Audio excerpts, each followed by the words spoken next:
have max 10 minutes to film this video. The movie I watched on the 30th was BlacKkKlansman. It's in the 70s. There is a black man who wants to work for the Denver Police Department. Then he's like, I want to be a detective. And in becoming a detective, he sets up this whole scheme to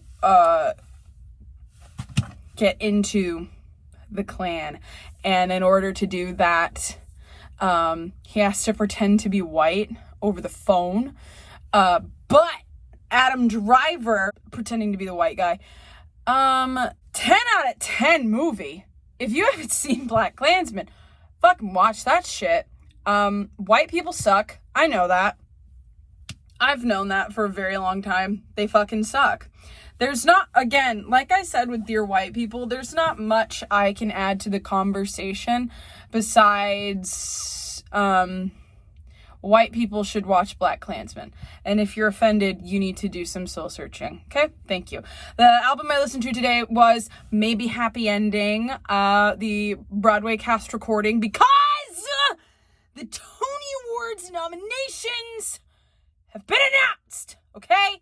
And listen, all you can really do when you're broke and or you don't live in New York is you listen to the soundtracks and you look at the page's Instagram, or you find a bootleg. Listen to Maybe Happy Ending. Maybe Happy Ending is about two Korean AI bots in 2074, and they fall in love with each other. The music is great.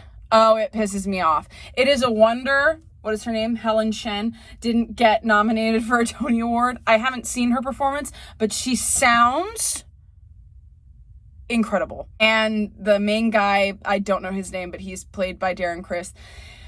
He loves music, and so periodically there is a Sinatra sounding soundtrack playing in the background. There's also two ballets. I love when a musical has a ballet in it. Or a dream sequence. On the 1st of May, I watched Solo. Guys, I just really don't think I'm a Star Wars person. I have watched the prequels. I have watched 4, 5, and 6. I've watched Solo, and I don't think I'm a Star Wars person. There's too much. Listen, I know they're called Star Wars. I know. But like, we could do with about 30 minutes less of shooting ray guns at each other, you know? And I love Emilia Clarke, but man, I wanted to punch her in the face during that movie. She was a complex character. I could never really read her. I was informed that there was supposed to be a series to come out of Solo, but everyone boycotted it for some reason. Oh, because the new 3 sucked or something.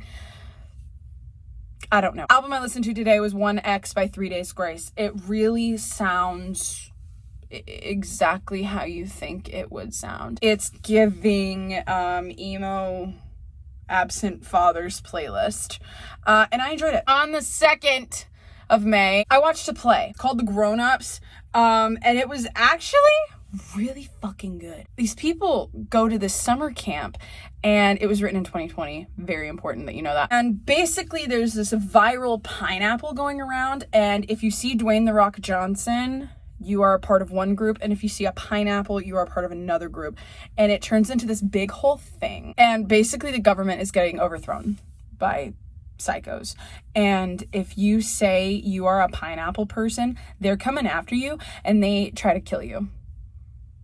It had a lovely message at the end. I can't remember what it was, but look up the play The Grown Ups and you could probably find it somewhere. The album I listened to was called Operation Mincemeat, and it's guys, I've said it before, I can tell when something is satirical, and I fucking hated this. I hated it. Because all it sounded like, first of all, I didn't think it was funny at all. I just thought it was fucking annoying. It just sounded like whiny British people trying to be funny. That's how I felt. I've heard other people talk about Operation Mincemeat. I've heard other people praise it. I've heard, like, apparently it's the entire cast first Tony nomination. Cool, awesome, great. Operation Mincemeat won every single Olivier Award. Cool, good for you. I don't fucking like it. It annoys the shit out of me. There you go. Literally, the whole thing sounds like this. The entire soundtrack. That is not funny. That makes me want to pull my fucking hair out. On the 3rd, I watched The Life List. A girl, her mom dies, and in her will, the girl thinks she's going to be left the company or the house. And instead, she gets neither.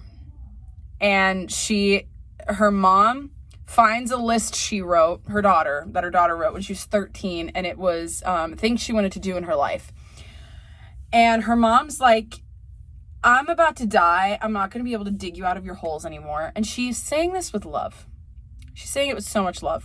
But she's like, I won't be able to dig you out of your holes anymore, so you need to dig yourself out of it. And I want you to complete this list before New Year's. It's like February. Before New Year's. And if you don't get your inheritance. She does it. She has a lot of pitfalls. She forgives her dad. She finds out she is not her father's child. But she figures out that's why her and her dad have always had this strained relationship. There's this whole, like, thing between her and her siblings. Normal. They're all like, oh, your mom's favorite. Oh, well, your dad's favorite. Oh, well, you're no one's favorite. It's a whole thing.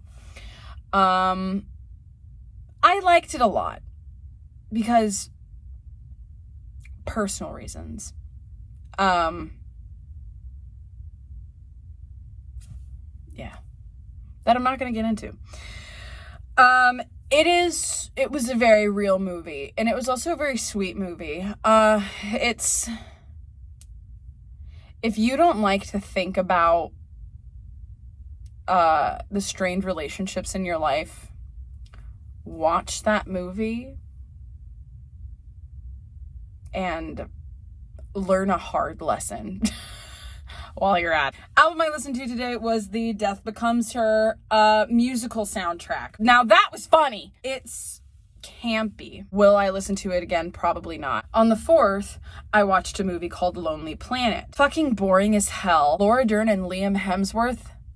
First of all, weird pair. It's just a typical fucking movie of like, oh, neither of us are looking for love, but we found it anyway. And like I've said before, I am not a hater of rom-coms.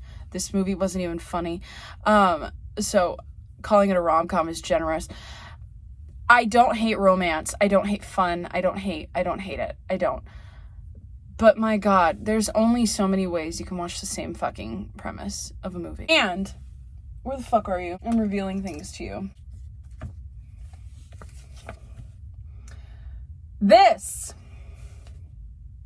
is what I think of when I think of Lonely Planet. And now I'm going to go on a tangent. This is written by a playwright. His name's Stephen Dietz. You can see that. He's my favorite playwright, period. He wrote Inventing Van Gogh, which is what made me fall in love with Vincent van Gogh. Okay? So like any normal theater student with an abundance of plays at my disposal in college, I read every fucking play he's ever written. No, I did not steal these. I have bought these. No, I did not buy these. I asked for them for Christmas. Lonely Planet. Look it up your damn self. And then read literally every single play he's ever written because they're all incredible. Yeah. This is what I was wanting. It is not what I got. And it fucking pissed me off. Okay? I listened to the first disc of Dead Outlaw. Also nominated for Best Score at the Tony Awards. They only have one half of the album released, so when the second half comes out, I won't count it, and it's just gonna, yeah. I'll tell you that I listened to it, though. It's folky. I'm not too interested in it. On the 5th, I watched Anna Kendrick's directorial debut, Woman of the Hour. It's a true story about this guy who was kidnapping and murdering women, and then he goes on a dating show and almost kills. He gets picked by the contestant, whatever, and at the end of it, you find out he was caught, and I think he died in jail. I don't know. Honestly, it was too short for my liking. I would have wanted it to be longer. Anna Kendrick did a great job. I love her. I don't understand people who don't like her. I listened to Buena Vista Social Club. I looked up the song list on Wikipedia for the musical, and I listened to both the actual album and the other songs that are on the soundtrack because they don't have their own soundtrack yet. And I heard people say that Buena Vista Social Club is like one move away from being a concert. And I was listening to this music and I was just kind of like, I don't see it. But maybe they changed the orchestrations, I don't know. And on the 6th, I watched Sully. I'd wanted to watch it for a really long time. Had a good time. If you don't know what Sully's about, I'm not going to tell you. I listen to Floyd Collins, but the one going right now on Broadway doesn't have a soundtrack, so I listened to the original and I really liked it as a whole, and there were a few songs I really liked, like The Riddle. I need y'all to get your shit together so I can hear Jeremy Jordan sing that. Thank you so much. I'm leaving. Goodbye. I'll see you next week.